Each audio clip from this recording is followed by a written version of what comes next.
Hiya, Dr. Allison JK here with you.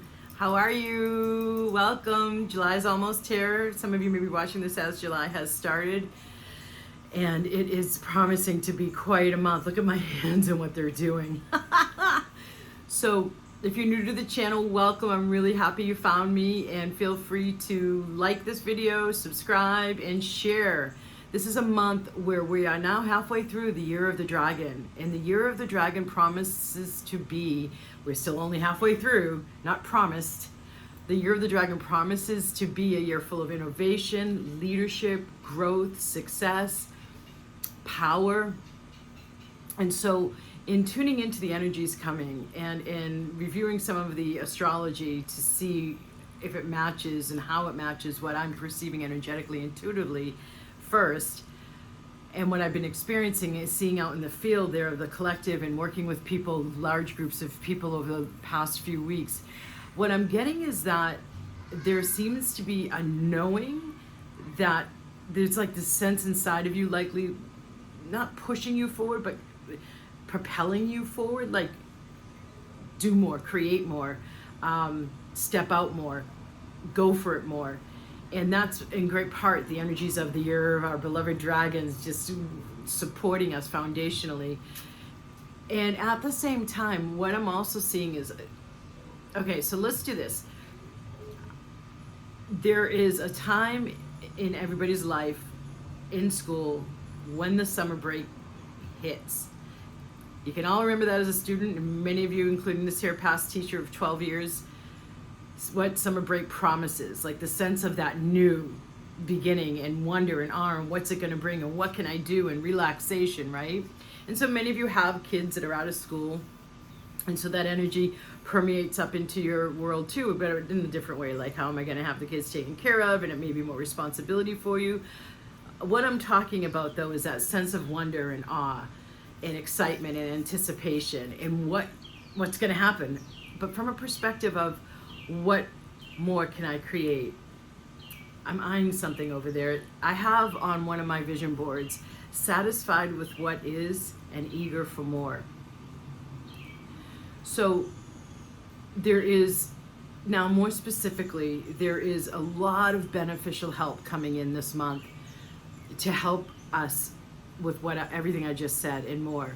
There's a real sense of good luck. My favorite planet, Jupiter, which I've talked about quite a lot throughout the years, and many of you have the Jupiter medallion that you wear that I suggested years ago and continually suggested. Jupiter is making a strong aspect to a really lucky star. As well, even though Lionsgate happens August 8th, right, with the dog star Sirius being a major player, the major player in the Lionsgate, that star Sirius is dancing with Jupiter in a way that can help bring us more luck. And yet Sirius has a strong connection to the Isis energy, a strong connection to the divine feminine, as well as a sense of power, empowerment. More of that like dragon, lion, fire energy. And we are stepping into Leo season in July. So I have sensed in the work I've done recently that whilst it's what I already talked about, like you may have this sense of propulsion forward and create more and step out, there's also, I see like a reticence that comes in when people start to listen to their doubts and their lack of trust and their lack of faith, and looking at the past as what's happened before when I've stepped out in this way, or what has happened before when I've chosen this before.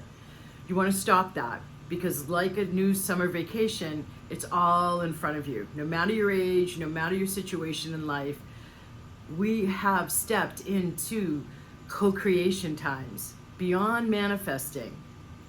So that balance between receiving and perceiving, creating enough space to be in the divine feminine, because there's also other aspects happening this month that are really exciting to help you towards hearing your higher consciousness more, hearing your higher self, your intuitive guidance, beyond the clamor of the mind and its strategies and its logical thinking and how it's used to doing things. So you really want to create some spaciousness wherever you can, whether it's taking 10 minutes and going outside, or stop acting like life is so important with what's happening in my business, in my work life, in my family life, that you can't take time for yourself or create time for yourself, because that's old thinking too. And that's part of the old patriarchal paradigm. As we get more spacious and more receptive to hearing our guidance, we get to hear more of our truth. And then the other half, I frequently use the metaphor of, it's like one foot's on the brake, one foot's on the gas. So with the guidance, creating the space for the guidance to come in, hearing it, and then that's like the foot on the brake, let's say. And so then when it comes to, okay, now I need to follow through. And this is where I see a lot of people fall down, is once the intuitive guidance comes in, all of those thoughts I just said and more, the back of the house consciousness, the subconscious and unconscious blocks that you don't even hear the thoughts of, stopping you from taking that action, from trusting that guidance and stepping out now in the divine masculine action.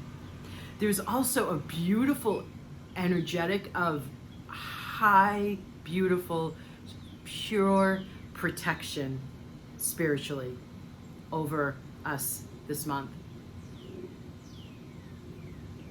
How does it get any better than this? What else is possible?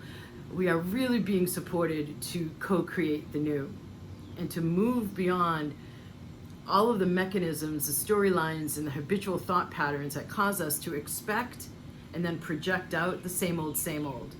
And you'll probably be noticing too that if you do that, you're getting like more reinforced repetition of the past.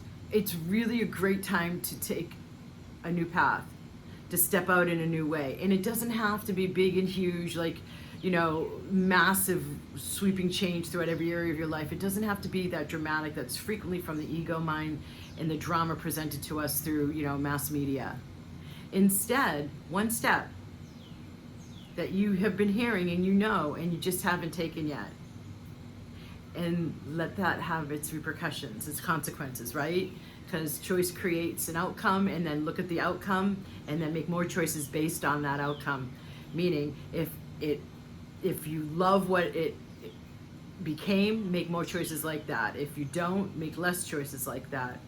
But I also want to add in a sense of patience, because another area where I see people who are relatively new or even moderately new, or it's a good reminder for those who are advanced, we are like, meaning our souls, our higher selves, our spirits, at the level that it operates on, are more like plants. So we live in this world of instant gratification. We expect things to have an immediate outcome when we click on a link, right?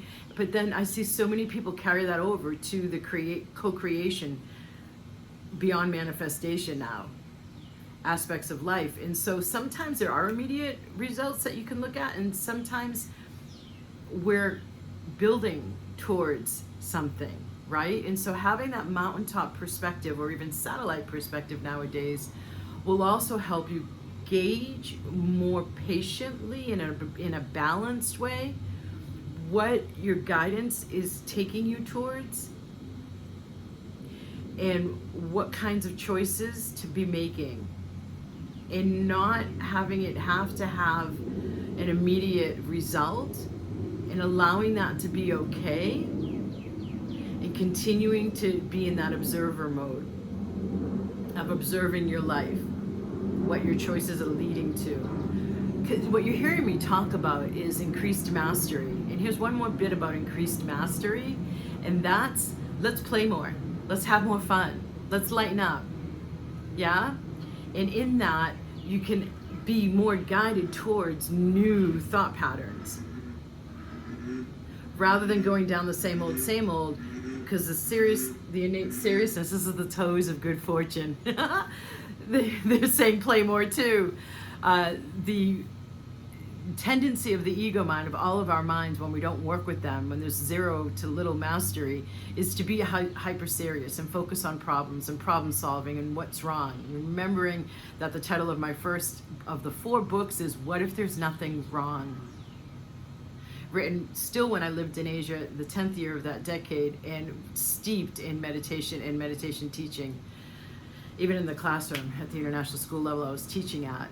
What if there's nothing wrong? So keeping in mind the nature of the ego mind likes to dissect, analyze, reduce, that reductionist model we've been living in. And I'm going to be talking more about this again because it's coming up again. How do we now step into not just a balanced between our hemispheres perspective, but what I have come to call a whole brain consciousness? Yeah, it's exciting. So I wonder what great luck you can take advantage of this month. I wonder what good luck you can align with this month. I wonder what choices you can be making that aren't necessarily big, huge, dramatic choices, but carve out a new pathway with just one simple choice, and a momentum starts to build towards that new, and you're creating space for you to hear your guidance so you can take that inspired action step, and you're letting your higher self lead the way more, and the universe lead the way more, the divine. So you are actually co-creating and bringing heaven to earth rather than it from the mind and the past. These are new times, cutting the cords. Namaste.